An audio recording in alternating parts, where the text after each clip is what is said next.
അസ്സലാമു അലൈക്കും. സ്വർഗത്തിലെ ആളുകൾ എങ്ങനെയായിരിക്കും? 1. മലക്കുകൾ ആളുകളുടെയും അവരുടെ കുടുംബത്തെയും അഭിവാദ്യം ചെയ്യും. 2. എല്ലാവരും അറബി സംസാരിക്കും. 3. എല്ലാവരും ആദം നബി അലൈഹിസ്സലാമിൻ്റെ വലിപ്പമായിരിക്കും, അതായത് 60 അടി നീളവും 7 അടി വീതിയും.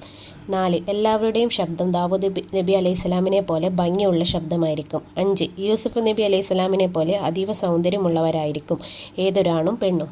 6. മുഹമ്മദ് നബി അലൈഹിസ്സലാമിനെ പോലെ സൽസ്വഭാവിയായിരിക്കും, അവർ തമ്മിൽ ആക്രമിക്കുകയില്ല. 7. ഹോസ്പിറ്റല്, ലഡ്ജർ, ഡോക്ടർ, എഞ്ചിനീയർ ഒന്നും സ്വർഗത്തിലുണ്ടാവില്ല. 8. മലം വിസർജനം പോലത്തെ ഒന്നും സ്വർഗത്തിലുണ്ടാവില്ല, അവിടുത്തെ കാലാവസ്ഥ വളരെ നല്ലതായിരിക്കും. കഠിനമായ കാറ്റും കോച്ചിപ്പോകുന്ന വിധം തണുപ്പും വിഷം കലർന്ന വായും അവിടെയില്ല. 10. അവിടെ സൂര്യനുണ്ടാവില്ല, പക്ഷെ നല്ല വെളിച്ചമുണ്ടാവും. 11. ധാരാളം ഭക്ഷണം അവിടെ ഉണ്ടാകും. 12. സ്വർഗത്തിൽ വെച്ച് വിയർത്താൽ കസ്തൂരിയുടെ മണമായിരിക്കും. 13. സ്വർഗത്തിലെ വീടുണ്ടാക്കിയത് സ്വർണം, വെള്ളി, റുപ്പി പോലത്തെ അമൂല്യമേറിയ വസ്തുക്കൾ കൊണ്ടാണ്. 14. ചില കൊട്ടാരങ്ങളിലേക്കുള്ള വാതിൽ വളരെ വലുതായിരിക്കും, അതിൽ 70 തരം മേശകളും 70 തരം ഭക്ഷണങ്ങളും ഓരോ മേശകളിലും ഉണ്ടാകും.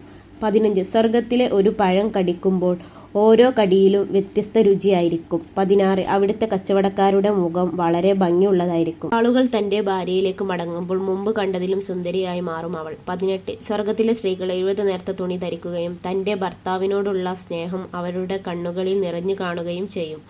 19. സ്വർഗത്തിലെ എല്ലാവർക്കും ഉന്നതമായതാണ് ലഭിക്കുക, ഭക്ഷണമായാലും വസ്ത്രമായാലും കൂടെയുള്ള ആളുകളായാലും. വീഡിയോ ഇഷ്ടപ്പെട്ടാൽ ചാനൽ സബ്സ്ക്രൈബ് ചെയ്യുക, ലൈക്ക് ചെയ്യുക, ഷെയറും ചെയ്യുക. അടുത്ത വീഡിയോയുമായി വീണ്ടും കാണാം. അസ്സലാമു അലൈക്കും.